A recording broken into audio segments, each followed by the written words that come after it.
Good afternoon, and welcome to the last installment of WPI's webinar series, Between the Two, Art and Sexuality in 1960s New York.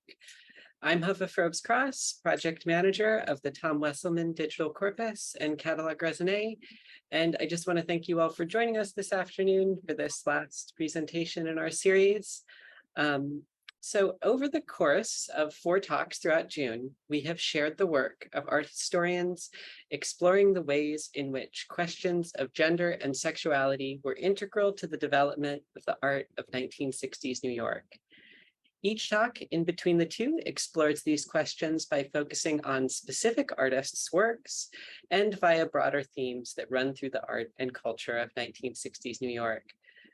Between the Two arose out of a desire to expand on themes present in both Tom Wesselman's work and his papers, which the WPI has made available free of charge through its digital archive platform.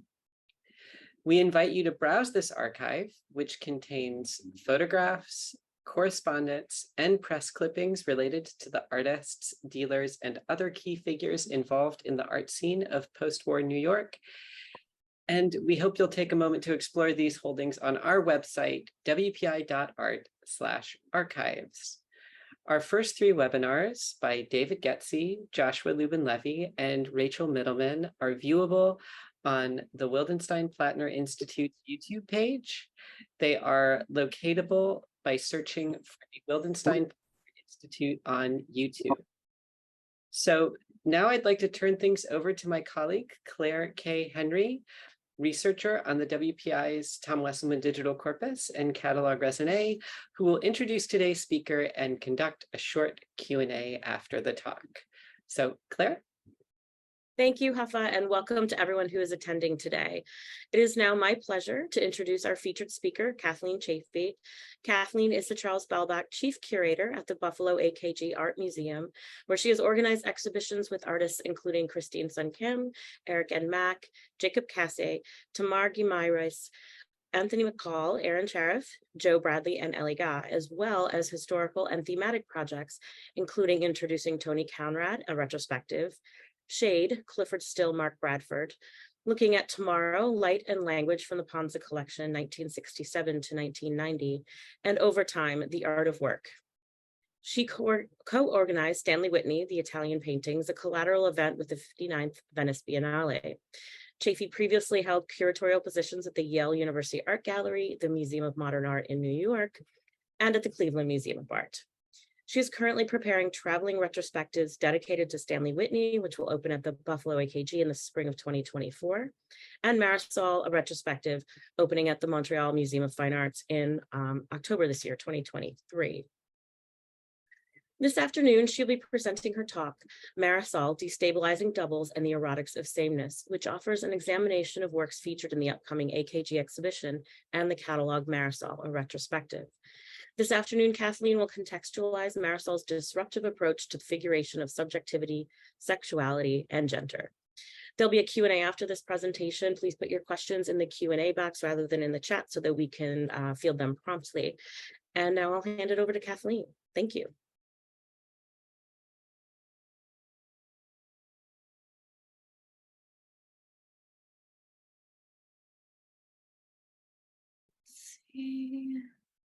Hello. Thank you so much for joining me on this topic very close to my heart. I want to also thank the Wildenstein-Plattner Institute for inviting me to this exciting month of scholarly presentations. Thanks particularly to Claire, Huffa, and Jancy. And I just want to say what an honor it has been over the past weeks to think about sharing a platform with such excellent scholars. I am indebted to their research. In particular, I want to recognize David Getze for his own work that's been inspirational, although of course any flaws in mine are entirely my own. I recognize Marina Piccini's important research on Marisol and her discussion on the erotic content of Marisol's early terracotta and bronze sculptures, subjects which I did not have time to address today, as well as Rachel Middleman's brief discussion full of provocative potential in relationship to Marisol, gender, and eroticism in her book, Radical Eroticism, Women, Art, and Sex in the 1960s.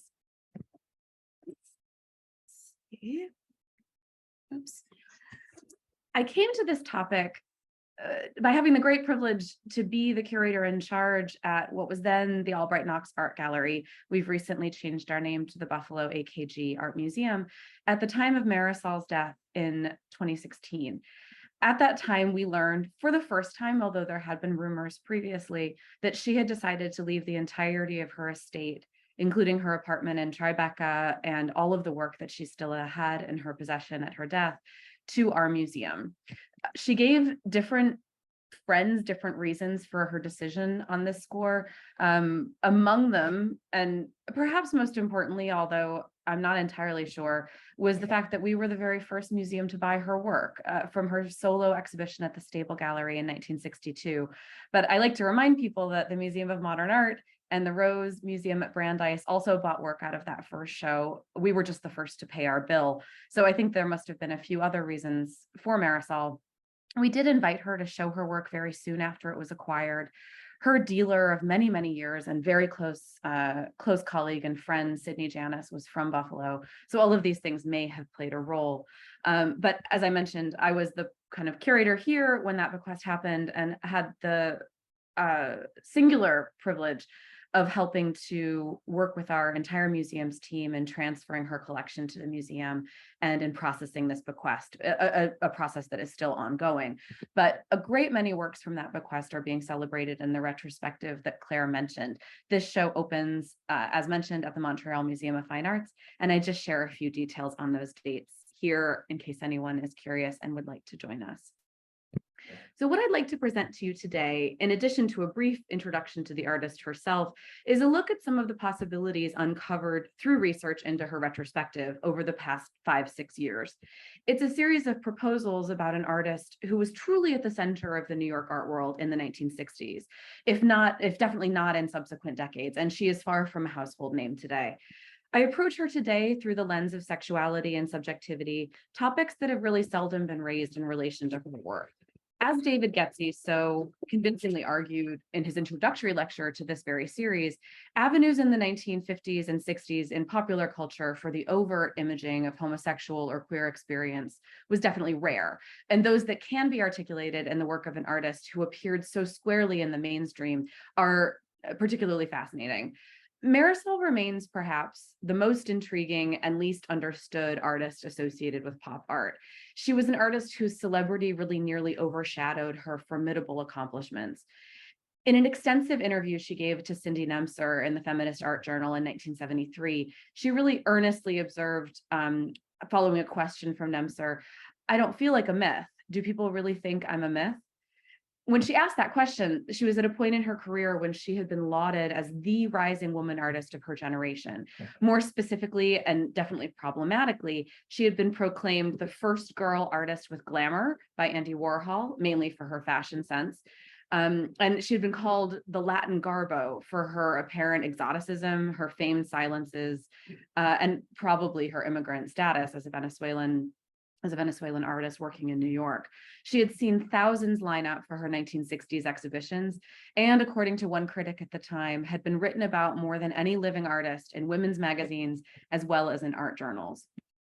It's only by looking at her career over its long arc that I think we might appreciate Marisol, not just, or perhaps not at all, for her satirical and deceptively political sculptures, which helped define the 1960s, works that are really beloved by museum audiences. In the forthcoming retrospective, I'm organizing, we're also unpacking reasons that her work was not so critically and commercially favored from the 1970s onward. And I argue in that project that those areas of her practice that largely failed to resonate with audiences at the time are also among those that engage with concerns particularly relevant to us today. These include works that she made that embody animal intelligence and allude to environmental precarity. And I show you a few examples of those on the screen. Her works that express feminist anger and testify to interpersonal or sexual violence. Her works, those drawings. Her works that engage with her own immigrant experiences and that figure disenfranchisement in the post-colonial era. And as I want to focus on today, her works that destabilize norms of gender and sexuality in the years immediately before and after Stonewall. By all accounts, Marisol personally engaged mainly or exclusively in heterosexual romantic relationships. This does not, however, reduce her work's potential. Her practice drew deeply from the mainstream of popular culture. In transforming this source material into a more complex version of sexuality and human experience than was typically found in mass media sources, or even in the art of many of her peers in the 1960s, she cast an echo that was subversive in ways that have previously been unacknowledged. Marisol was born Marisol Escobar in Paris in 1930 to a family that belonged to a peripatetic Venezuelan elite. Around 1935, they moved back home, and Marisol spent her early years traveling between Caracas and the United States. She drew continuously, recalling in the 1960s, quote, "I always liked art before I thought it was art. I was always drawing, ever since I can remember."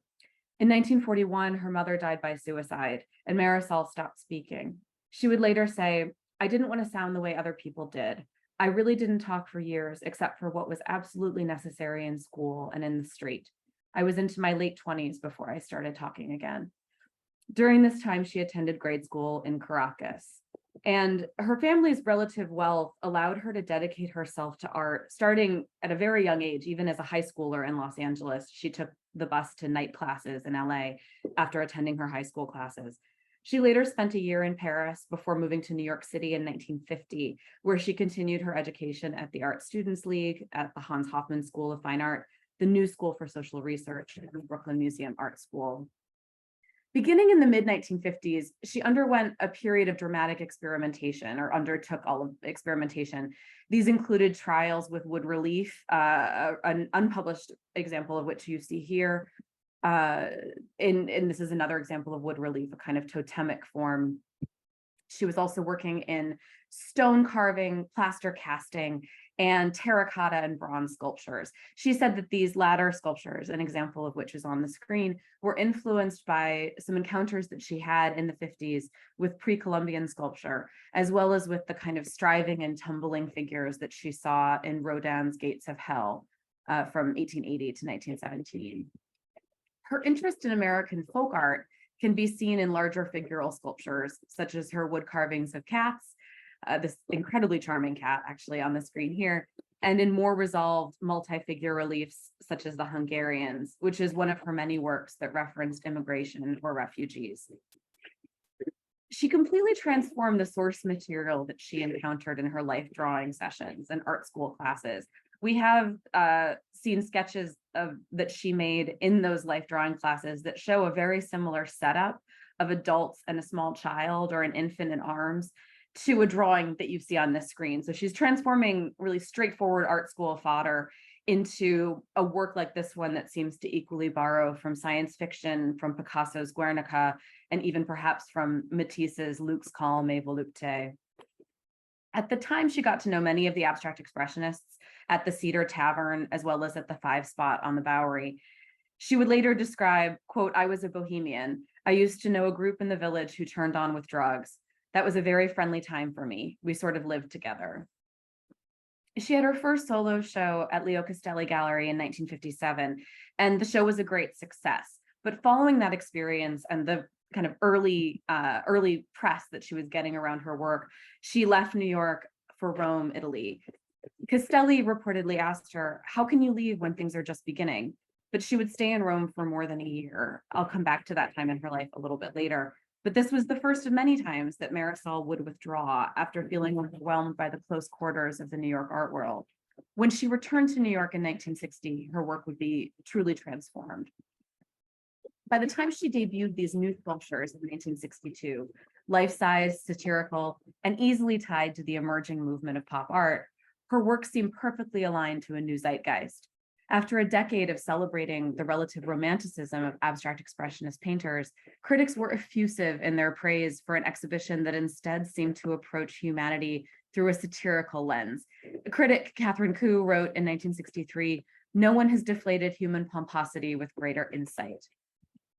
Indeed, Marisol's combination of drawn and sculpted surfaces was also completely unique and recognizable, as was her approach to representing numerous perspectives on the same subject within a cohesive field that was also simultaneously multiplied.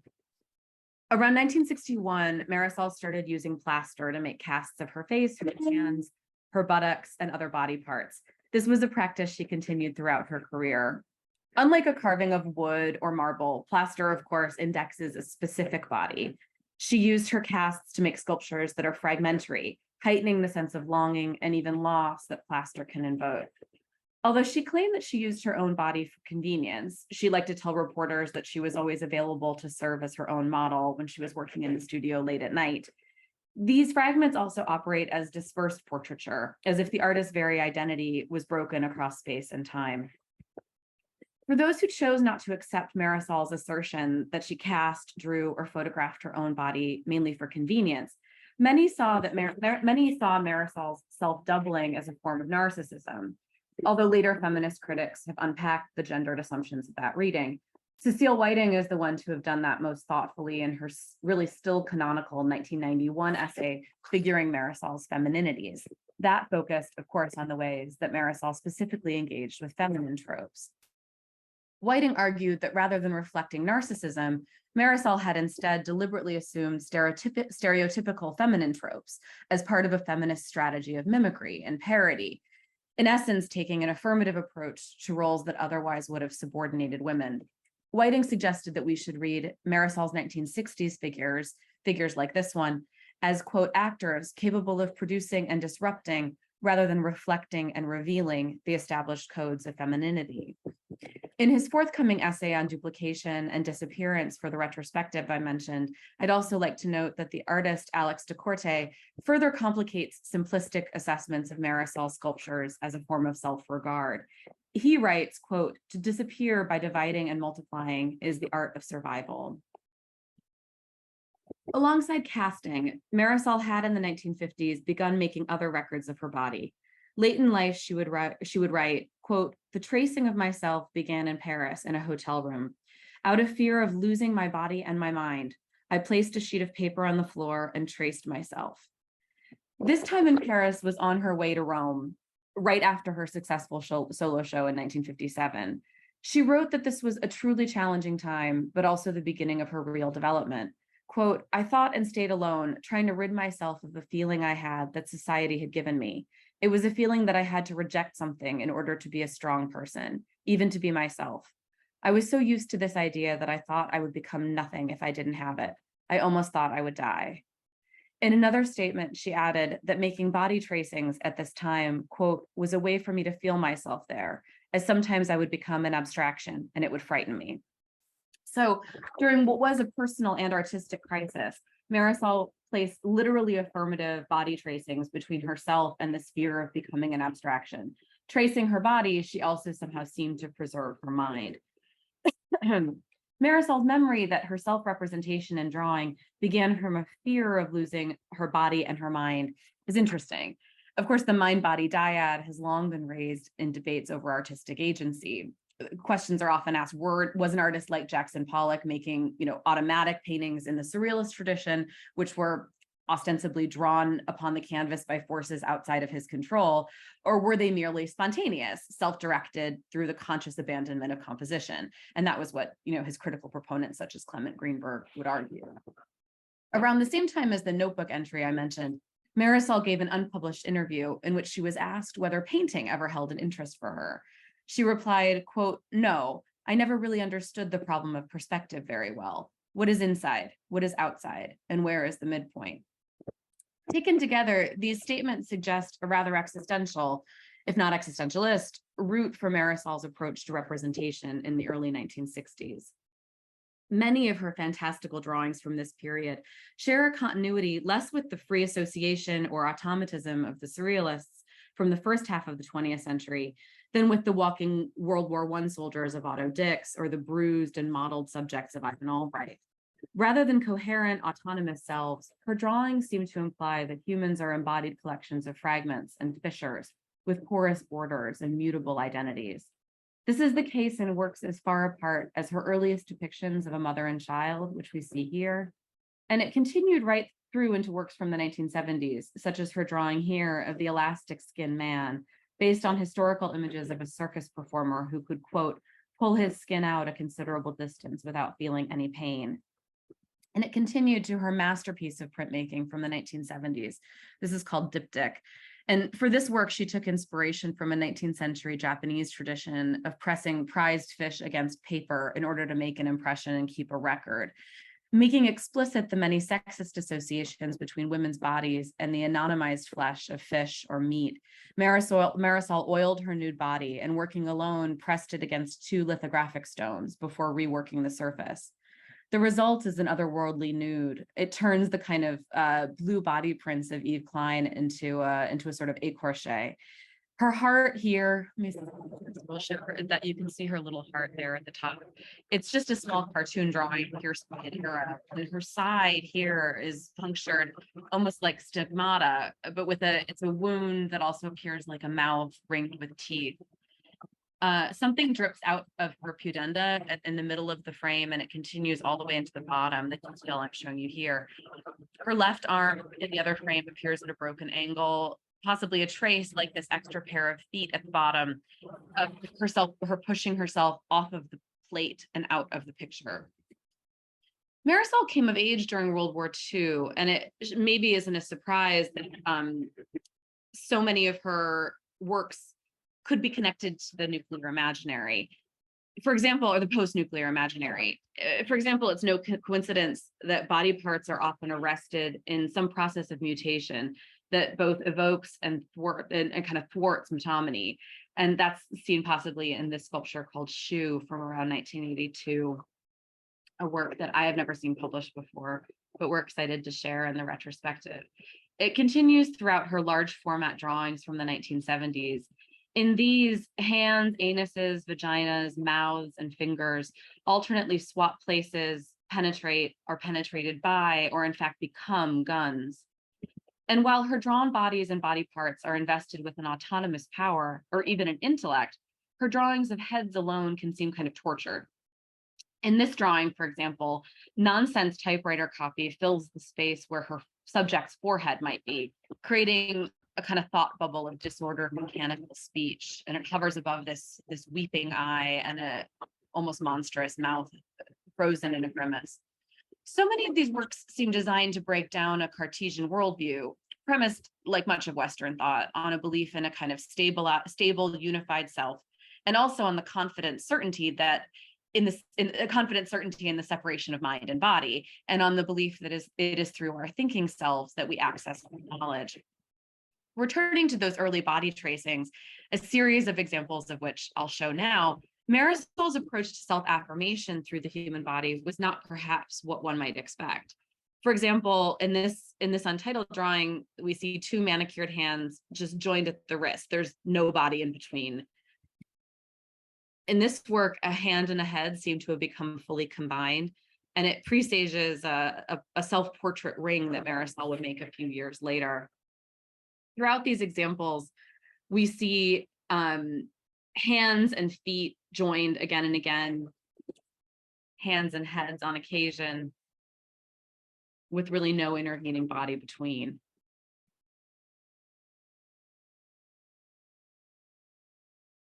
And this is a subject that continued also to interest her into the 70s. In the 1973 print seen here, disembodied arms elevate a really incongruous trophy. We see a body comprised only of a single leg that sprouts a head at the knee. In sculpture, drawings, and prints from this period, hands and fingers sprout autonomously, almost like nimbuses, directly from heads. These are works, some of which Sid Sachs saw and compared to Kusama's phalli. In these strangely erotic works made over more than a decade, Marisol suggests an identity created from fragments, essentially a self that is defined by head, feet, and hands. This approach bluntly short circuits the distance between the thinking mind and the sensing body. And in this, we see Marisol's own name kind of blocking out her power of speech. Shifting gears a little bit here, I'd like to briefly mention Marisol's use of language, a subject I do not have time to fully explore today, but which I'll discuss in passing for a particular reason. Almost as frequently as she traced her hands, face, and feet in the 1960s, In the 1970s, she wrote text fragments across the surface of her drawings. Their contents ranged from snippets that she overheard in conversation to personal and sometimes explicitly sexual confessions. It's usually impossible to identify who the speaker is in these drawings, whether it's coming from her own internal monologue or whether it's something she overheard from someone sitting in like an airplane seat next to her. On this drawing I'm sharing with you here, she scrawled, quote, "The only salvation for an American is to become queer," a statement that seems to posit heterosexual hegemony as the root of American sin. The slippage between her own thoughts and the thoughts of others in such drawings is one of the ways that Marisol, I believe, was really dismantling bounded subjectivity in her work as she was commingling the inside and the outside, the self and the other. However, this particular statement also invites a closer look at the unacknowledged ways that throughout the decades, Marisol did indeed use several distinct strategies to chip away at the hegemony mentioned. And this will be the rest of the focus of my talk today. I'd like to address each of these tactics in turn. And although I present them somewhat sequentially here, they have distinct operations and effects. So I want to emphasize that they're not the same. First, in some works, Marisol addresses homosexuality by explicitly or implicitly depicting taboo relationships. Secondly, she deploys a proliferation of doubles of her own image to evoke an erotics of sameness, commonly associated with homosexual sex or affection. And thirdly, in what I argue are Marisol's queer tactics, she also mocks the inherent meaningfulness of sexual difference and playfully undermines the default premising of sexual difference on the familiar gender binary. This last point is particularly potent because throughout art history, Marisol's domain of figurative art, and especially her category of figurative sculpture, tends to be read first and foremost as if it somehow naturally signifies a stable gender in its subject. It doesn't usually leave a lot open to discussion. Although Marisol's engagement with feminine tropes is often acknowledged in the literature, this more radical, polyvalent approach to gender and sexuality in her work has not been substantially addressed. So I'll speak a little bit more about some of the ways these different approaches manifested in her work in turn by looking closely and sometimes glancingly, I'm afraid in the interest of time, at particular sculptures and works on paper. Here, and this is the first work that Marisol sold to a museum. This is the work that our museum bought in 1962. Marisol parodies the tradition of ennobling equestrian monuments and a depiction of Simón Bolívar and George Washington, these iconic historic leaders of independence movements that personify her family's native country of Venezuela and her adopted country of the United States. Together, these two generals sit front to back atop a wheeled steed that Marisol made from a wooden barrel. It's a kind of awkward inter-American horseback ride. In addition to reflecting her heritage, the sculpture explores the Cold War tensions between the US and Latin America in the years surrounding the Bay of Pigs invasion and the Cuban Missile Crisis. In her recent essay on the generals in Art Bulletin, which I highly recommend, Delia Solomons reads for the first time the artist's use of homoerotic references in this paired depiction of the founding fathers of the United States and Venezuela. Among other incisive interpretations, Solomon suggests that Marisol was here weaponizing the McCarthy era's homophobia against itself, arguing essentially that her anti-monument, quote, rumored that the nation's founding fathers, the ultimate generals, engaged in behavior that legally defined military and government employees of the 50s and 60s unfit for service. Here's a detail of their faces. And in these types of monuments, you almost invariably are going to see a single heroic male figure, never seeing them paired, such as Marisol has done, almost as a couple, and their hands approaching a great deal of intimacy, posing together. Of course, these hands cast from Marisol's own. Marisol made a few interesting, and I would argue sympathetic portraits of and homages to figures among her many friends who were homosexual, a few of which I'll point out in this talk. One was her portrait of Warhol on the screen here. The two had met through the Stable Gallery in 1962 and subsequently became friends. Warhol included Marisol in a number of his own works during the period, and she photographed Warhol from all sides to make this sensitive depiction. He gave her a pair of his own well-worn shoes, which she slotted in at the sculpture's feet, almost like relics. It's a portrait of the two of them. In 1967, for her portrait of Henry Geldzahler, the openly gay curator from the Metropolitan Museum of Art, Marisol took photographs of him standing from all angles and based her depiction, a kind of a hinged nesting doll, directly on those images. And you see the work from the side here and the back, and then again from the front. In her sculpture, the curator presents two faces to the viewer side by side. One through on a piece of wood with a concave divot. You see him here with the sunglasses, and then the other, sorry, a concave and a convex side. So one protrudes and one recedes. One is rather open and smiling. That's the one on the left, and then the one with the sunglasses is cooler and has folded arms. Even if it would damage the work to actually do so, because they present like a nest, like a hinged doll, viewers are invited to imagine closing the work up to fit the pieces together. In a coded allusion to Geldzahler's sexual orientation, the curator would then press a double of himself into an embrace that historically has been prohibited between men. He would then also present only his backside on both the face and rear of this blocky object. Of course, this reading does not preclude possible other interpretations. For example, that the sculpture was also an unsubtle or even catty suggestion that Geldzahler was two-faced. He was a curator with whom Marisol socialized, but who had never openly supported her work through statement or through acquisition. But I think the other potentialities of it are truly compelling and interesting. Some 15 years later, Marisol made two unpublished sculptures of couples embracing that I think come back to the self-portrait. In each, a phenotypically male-male and female-female couple are presented on a modest pedestal. She made one version in which the couple is nude and one in which it's clothed. And as you can see, the nude version shows two heads on each couple, but appended to a single body with only a few double body parts. Nudity reveals each couple to be both singular and dual. The clothed pair hews to Marisol's more familiar kind of blocky colored sculptural forms. And in the version on the right, homosexual intimacy is suggested by an abstract depiction of sex organs. So in the phenotypically female couple on the right, two vertical puzzle pieces kind of appear to lock together, while you see on the corresponding male couple, the puzzle piece is horizontal and suggesting a phallus. In The Wedding from 1962-63, Marisol evoked a lesbian relationship by marrying herself. The female coded bride has a cast of Marisol's face, while the ostensibly male groom in suit and top hat on the right has a photograph of Marisol with short hair from the 1950s. Although masquerade and other archaic laws from the first half of the 20th century were still regularly used to arrest and persecute women and trans men wearing male coded clothing in the 1960s, it was the case then, as it is today, that the taboo on women or trans men in male dress or on depictions of affection between female coded bodies, albeit still absolutely present, was less potent than that which adhered to bodies that were coded as male. At the time of making this work, Marisol told a journalist, "The wedding looks like I'm marrying myself. Whatever you do is always really yourself. This way I seem to see myself from the outside." The sculpture may be seen as Marisol's self-aware retort to the many reporters in the 1960s who asked when she would marry, something that she never did. This interpretation, however, fails to account for Marisol's more broadly and disruptive approach.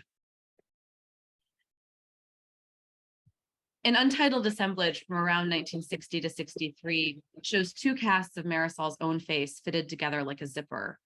The work likely originally had a drawing with a cutout laid over it, similar to the one I just showed you here and that I'll return to in a moment. But whenever that was damaged or perhaps rejected by the artist, she still kept this really beautiful element in her collection. As Andrew Solomon wrote in James Meyer's recent catalog for an exhibition on doubles and doubling in modern and contemporary art, homosexuality is itself, quote, a rejection of the imposed binary in favor of the primal double. Evoking the erotics of sameness, he continued, quote, to touch another body that resembles your own and to conjure forth from it sensations that are familiar to you is a different enterprise from the experience of engaging with an essentially different body with its different priorities. This overlap between apparently homoerotic and self-directed attraction that Solomon describes characterizes this work as well as The Wedding and many others that Marisol made from the early 1960s onward. Although she wore a striped men's suit in the 1960s and presented herself in male dress in numerous works, Marisol personally seems to have had more of a capaciousness for exploration of figures and signs that are gendered as female, and when exploring sexuality through her own image. For example, in this work, two female coded faces with lipstick and long painted fingernails kiss above this cutout in the paper that only partially hides another female face behind it. Two similar faces in this drawing, in this case, two lipstick faces, kissing or nearly kissing is a relatively unambiguous sign of queer touch. In this work, which took inspiration from Duchamp's very recent, at the time, combination of drawing and body cast, also shows two very similar female faces nearly embracing or embracing. Unlike Duchamp, we shouldn't presume that when Marisol made these early works, she had any expectation that people would recognize her in them. Although the autoerotic today is a connotation that they could also impart for those who recognize the artist, at the time we can expect that they would have primarily communicated lesbian embrace.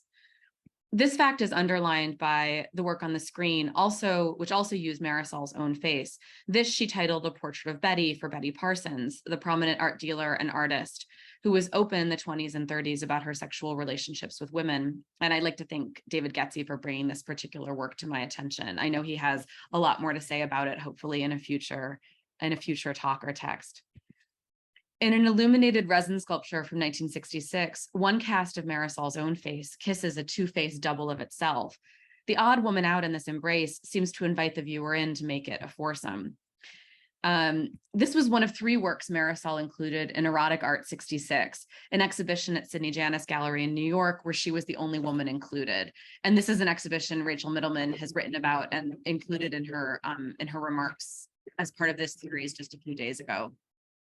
Also included in that exhibition was Love. In this drawing, orifices, phalli, and female-coded manicured fingers swap places, suggesting at least two overlapping bodies, a single imagined hybrid body form. In works like this one, she used multiplied representations of the human body, usually her own, to figure indeterminate gender or sexuality.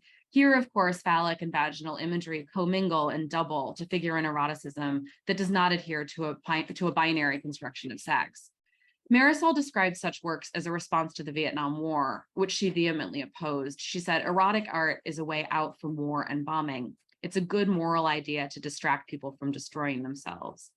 In the erotic art show, this particular drawing was exhibited on a light box of the same size, connecting its subtly fluid body forms with popular advertising.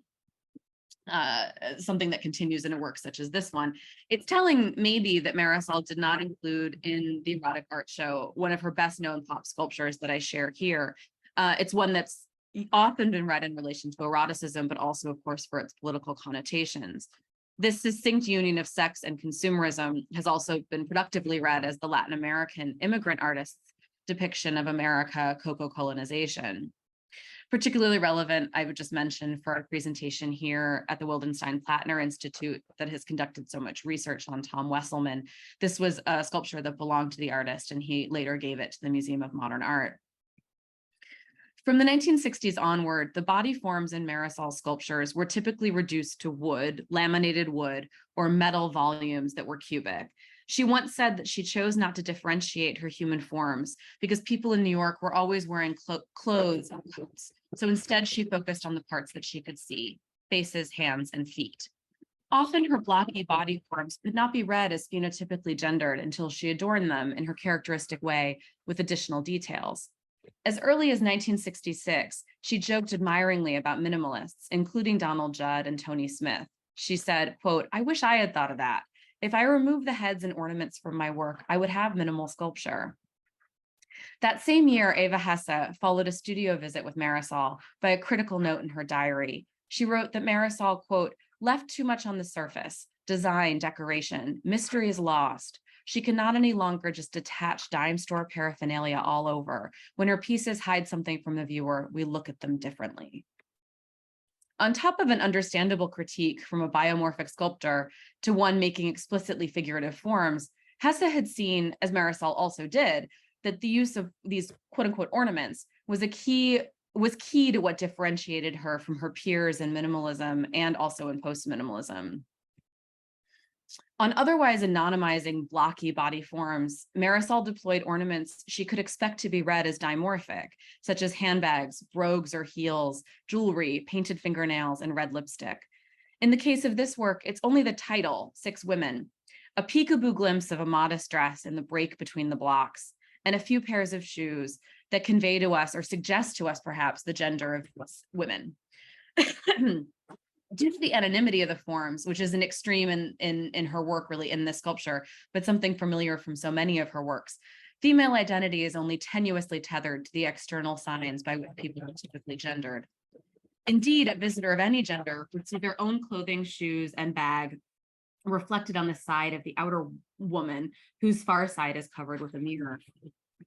Rather than adding to their power, the weight Marisol places on such signifiers, again and again, these purses, fingernails, jewelry, and shoes, tends to tip them into absurdity, and they become emptied of their presumed natural significance in the indication of gender. These repetitions, and in these sculptures, I argue, begin to suggest the arbitrary nature of these signs. Further to the quote unquote dime store embellishments that Marisol added, she also consistently presented secondary sex characteristics as if they too were somewhat surreal, comical, or bizarre appendages. In particular, it's worth paying attention to her treatment of breasts, and to a lesser extent, her treatment of penises throughout her work from the 1960s. Her sculpted breasts, as we will hear in this wonderful sculpture of a upper middle class family, her sculpted breasts are alternately cast from what seem to be bread rolls, jelly molds, or in this case, cast from cut and sewn fabric. And this is her wonderful early self-portrait, kind of presenting herself as the 7 days of the week, perhaps. On the front, you see one somewhat ludicrous addition of a pair of breasts, and then nude buttocks on the back, never the right number of legs, breasts, or buttocks to match up with the heads. We see this in the sculpture for Women and Dog from the Whitney's collection. On the front, this is a view of the front, we have the handbag and shoes, again, kind of upper middle class women taking a walk. This detail, we see the front, and then on the back, just glimpsing the buttocks of the central figure. The effect of this denaturalized treatment of breasts and buttocks stands in contrast to the work of, for example, Marjorie Strider, who, taking up a different feminist theme of the decade, called forth the pinup as a media invention. And to again mention Rachel Middleman's recent talk, she described how Strider belonged to a sequence of artists at the time, including Tom Wisselman, who were making what Barbara Rose had called, critically in Art Forum, quote, cold erotic art, work that failed to provide the titillation we've been led to expect from a nude. So Strider's three-dimensional breasts and buttocks mimic the framing and perspective of the photograph to create these really surrealistic moments. They reminded viewers that a pinup is a constructed image, far from the body existing in a state of nature. Marisol's breasts and buttocks, inexplicably and systematically presented as if the bearer's clothes were invisible just at the location where an erotic gaze could be expected to linger, repeatedly referenced the hypersexualization of women's bodies in contemporary popular culture. Marisol made no effort to naturalize this presentation. Instead, her depiction of breasts, for example, as adornments equal to nail polish, costume jewelry, or shoes, destabilize the way that the body and sex characteristics are usually presented and read as legible and univalent signs. And these are all views of Marisol's fantastic portrait of Ruth Kligman in the Rose Art Museum's collection. Ruth Kligman, an artist in her own right from the 60s, kind of a famous for outsized bombshell personality. In her tactics toward secondary sex characteristics and gendered signifiers, Marisol subversively and repeatedly used her sculpture to manifest an attitude of absurdity or skepticism toward the stability of the signs by which people are seen as gendered, or importantly, are seen as manifesting a fixed and unchangeable gender. In other words, Marisol mocked the very meaningfulness of sexual difference itself. And I'll spend a little bit of time before wrapping up looking at this sculpture. Her sculpture of the bicycle race depicts two cyclists, each with one half of a bicycle seat that protrudes from the crotch and evokes an erect phallus. The larger male-coded rider on the right has a number 1 on his torso, and then the other ostensibly female rider has two stacked faces. and here's a detail. That rider's torso is dominated by the number 2 and a realistic pencil sketch of nude female breasts. If at first glance, this work seems to critique the implied natural order of this kind of sporty pair where the male surges ahead of the female, a closer look at number 2 reveals that despite otherwise being coded as female in the ways I've mentioned, Marisol has drawn a pair of testicles as if they hang below the rider's phallic seat. In other works, Marisol almost chronically objectified the penis in depictions of powerful masculine figures. Take, for example, her Herm-like astronaut from 1964, likely based on Soviet cosmonaut Yuri Gagarin, and Guy from 67 to 68. Their bodies are seemingly impenetrable boxes, similar in many ways to 6 women, but with a key addition, a 3-dimensional penis and testicles on the mirrored surface of astronaut. And here's Marisol herself mirrored on the surface of that work before the penis and testicles were added. And then a very detailed drawing of an erect penis on the surface of Guy. In 1962, Life magazine commissioned Marisol to make a portrait of John Wayne. Her sculpture depicts the Hollywood icon as a kind of weather vane on a toy horse with a phallic pommel, whose many faces, as you see drawn and photographed, parody the actor's life as a gun for hire. Her inclusion of a realistic sculpture of the horse's penis, so near to the actor's tightly gripped pommel, further undermined Wayne's pose as of traditional masculine heroism. And this occasionally comic objectification continued in her brightly colored marker drawings of penises that ejaculate torrents of cartoonish and kind of animated sperm from the 1970s. These works exist on a continuum with many others in which Marisol repeatedly drew multiple phallic protuberances at improbable places, at the wrist, ankle, and feet, for example, on bodies that seem based otherwise on her own, which is to say, on bodies that bear many sex characteristics typically associated with a female subject. Many of these works on paper remain largely unpublished and are often nearly unknown until the time, at least largely unknown, at least in exhibition, until the time of our retrospective.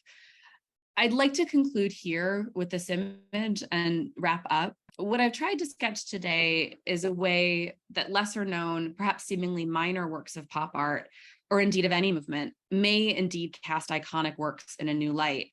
For me, this has partially been a talk about the power of drawing, for it is in Marisol's works on paper that we can see a true view of this particularly radical thread in her larger practice.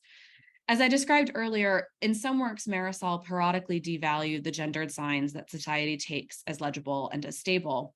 In others, she doubled some of these same signs to produce images of queerness and still taboo relationships. And finally, by figuring a fluidity of gender expression, Marisol chipped away at perceptions of a stable and binary system of gender in the 60s and 70s, using subtly and perhaps not so subtly, using humor and her own image of self to make works that suggested that system's limitations. These strategies suggest ways that her work may be seen as particularly relevant today to those, on the one hand, exploring the difference between the body's power, use, and meaningfulness, and its matters of appearance on the other. Thank you so much.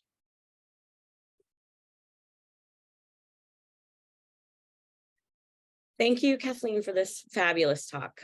You've given us a ton to think about, and I am so excited for the retrospective. Even more than before your talk, I'm more excited now. I'm going to start by asking Kathleen a few questions of my own, and then we'll open up the discussion to questions from the audience. Please remember to type your questions in the Q&A space, not in the chat, so we can be sure to see them and surface them. I think I want to follow up firstly. You talked about this a little bit, Kathleen, from a question that my colleague Huffa Frobes-Cross asked of our speaker, Rachel Middleman, last week, regarding redeploying the subject position of the artist. Marisol was presented in the literature and the media as the beautiful woman artist, and you shared that wonderful Warhol quote.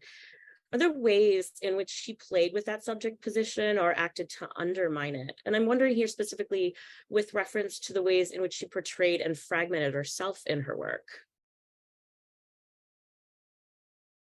I think it's a very good question. I've struggled a little bit in thinking about, and I mentioned this in my remarks, in thinking about how conscious she was at the time of making some of these early works. And I shared quite a few of these because they're really not known. Some of these early works, how aware was she of the perception of her own image? And this plays in, so yes, I mentioned she was kind of the most widely published woman artist of the time, and posed often with her works, building on this kind of, posed often for Hans Nemeth, who also famously photographed people like Jackson Pollock posing with their own works. You know, when a painter might just be able to stand statically in front of their painting, Marisol very often actively engaged, I think, in the creation of some of these photographic images. She deliberately posed herself as if on the one hand to emphasize the artistry of her creation, because her images are, her sculptures are of her that use her own image are often so both uncannily accurate and so obviously created artworks. So she's on the one hand emphasizing the artistry of her creation, but also emphasizing that they are entities in their own right. They are things that one walks amongst and lives amongst, and can in fact be treated as if one talks to them or interacts with them. This is something that she practiced with doll sculptures that she made earlier to any of her larger sculptures, because she kind of seemed to be rehearsing that early on. And it continued in these later photographs that I almost think of as collaborations between the photographers and Marisol, the way that she posed. And we saw that in some of the images of her sitting with the dinner date, for example, but there are a myriad of examples. So I think she was highly conscious of interacting with her sculpture, and on occasion definitely playing up the attribution, the kind of suggestions that these depictions of femininity in her work were literal depictions of herself. In practice, Marisol liked to say, she had 2 nice dresses and she always worked in jeans, and she was not and she didn't see herself as a glamour puss. She worked alone without assistance with heavy equipment, making massively complicated sculptures. But to wrap up, to get to your point, I have often thought, though, in relationship to these questions of eroticism or like a depiction of lesbian embrace in some of her works, I think it's easy retroactively to read these as autoerotic, or to read these as a viewer today might, who immediately recognizes Marisol's face, to say, well, this was also a work, as many male critics like to say, of narcissism. It's easy to unpack those narcissistic accusations, but also I think to say that at the time, however famous she became by 1964, when she was making these in 1960, 1961, 62, she had no expectation of recognition. Right. No, I think that's really interesting. And I was going to bring up, when you speak about sort of this creation of a self-image, which we know Warhol did very expertly, his collaboration with her, when you say Hans Nemeth as well, his collaboration with her on a couple of films from 1964 in her Stable Gallery show right before it opened, Marisol stop motion, and that's a film I'm sure you've seen. Hopefully it'll be in the show. But for folks who are interested, it's a very rarely seen film, and it just shows Marisol walking around in her exhibition at the Stable Gallery. And I think when you said earlier, we were talking about her heads and hands compositions with no intervening body parts, it really reminded me of that film, because Warhol zeroes in especially on her feet in this sped up motion. The film isn't actually stop motion. It's a lot of like over cranking and under cranking of the camera, because it was hand operated. But you see that same Marisolian aesthetic at work in a Warhol film, which I think is really fascinating when we talk about this manufactured self-image. So yeah, I hadn't thought about that. It's a good comparison. Yeah, you had a question. Sorry, I don't want to. No. You spoke a little bit about the reception of our work just now, and how it may or may not have landed as potentially queer to the general audience. We know like so many people saw her Stable Gallery shows, especially the 64 show. So I'm just wondering, would that the sort of queerness of the work been unavailable to certain segments of her public at the time?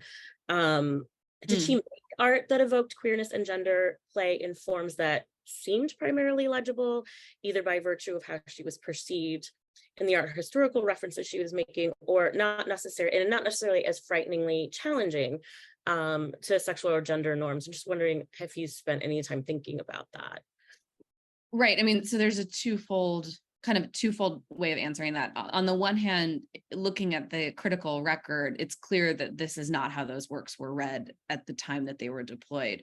And not to be too frightened about it, but the many things that laughter covers in perceptions of work, we could spend the whole time talking about. So I think a lot of what I talked about today, especially if you think about my discussion of the breasts of her figures, for example, or looking specifically at the breasts of Ruth, her portrait of Ruth Kligman, these are read as humorous, as devastatingly funny, as just hilarious.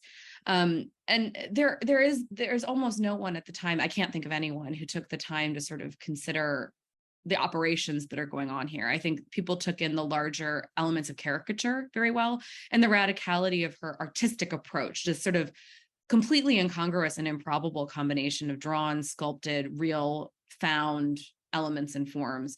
This is where the majority of critical attention lay. Whether these elements could be and were still perceived by audience is not something that I think I'm in a position to perceive from these many decades on. But I think, as I said, I do think laughter is a cover for a great many things, and the discomfort that her sculptures generated became increasingly perceived by critics and by audiences by 1967. So between 62 and 67, I think they're just funny, and then critics begin to see elements of darkness, anti-war sentiment starts to become perceived. But even still, there is very little discussion around sexuality that adheres to her work, even to this day. Yeah, fascinating. I can't wait for the show. We have a question from the audience. And this is Phyllis Tuckman. She's saying, when you had the opportunity to see what Warhol left to the museum, what was the most surprising aspect? Or sorry, did I say Warhol? That Marisol. Yeah, that Marisol. What Marisol left to the museum, what was the most surprising thing? Thank you so much for the question. I mean, we entered into her studio, which was largely studio and her home, because she if anyone on this line may well have visited her in the studio, she had very little separation between her living space and her working space. She suffered from memory loss in the last 10 years of her life, so wasn't making a lot of work actively, but she did continue to draw for many, many years, even after she was suffering the effects of memory loss. So some of those drawings, which were in a box among her papers, I find truly fascinating, the way that her hand was so consistent, and her interest in the grotesque, and the way that her interest in the grotesque continued to play itself out in her drawings, even her drawings of her caretakers in her later years. I found those absolutely fascinating.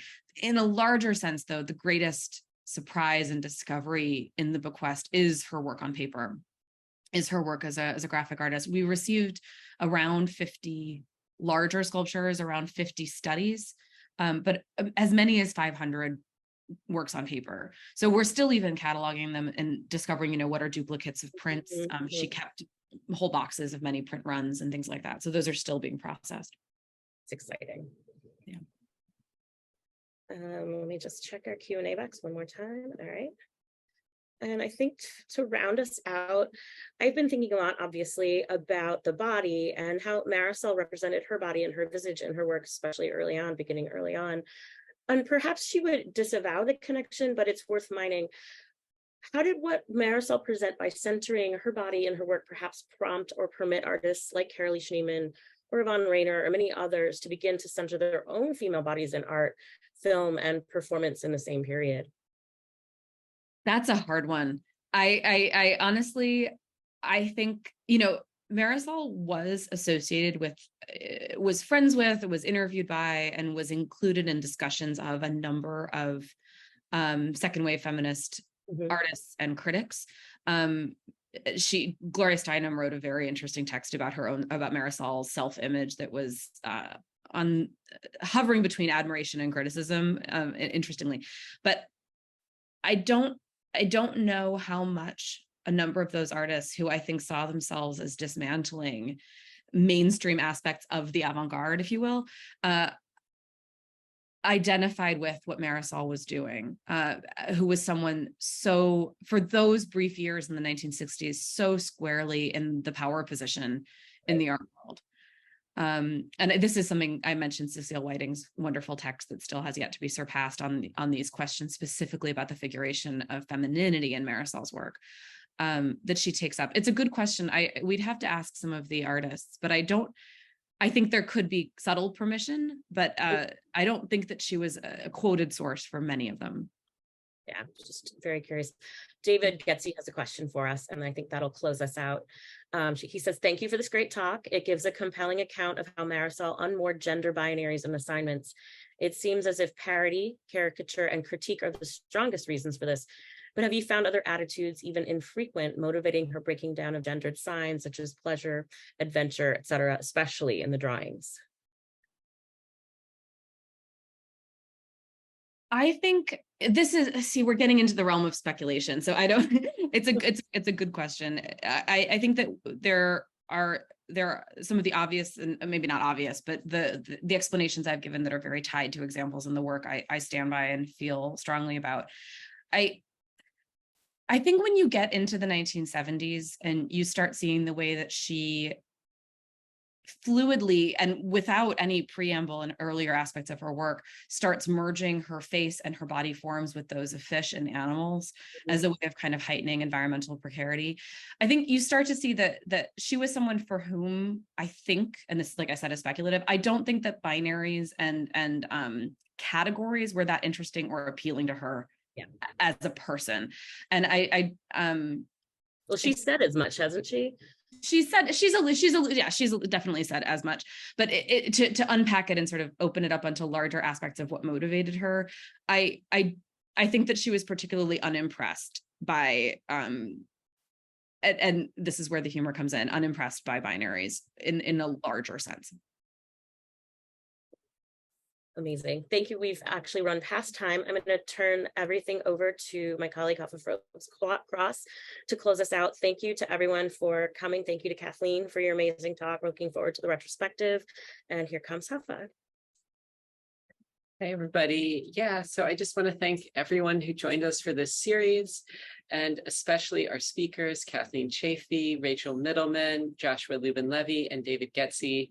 You know, it has been a really wonderful opportunity to share all of your brilliant scholarship. And I've really been pleased to see all of the interplay and dialogue between all of our presenters. It's really amazing. And that reminds me that to remind you again that this talk and all the talks in this series have been recorded. So if you would like to listen back, they will be available at wpi.art, and you can find the link in the chat to the specific place, and also by searching for the Wildenstein-Plattner Institute on YouTube. And this most recent one will be up very soon. And finally, again, please check out the archives that inspired this series at wpi.art/archives. So with that, I'll just say good afternoon to everybody and goodbye.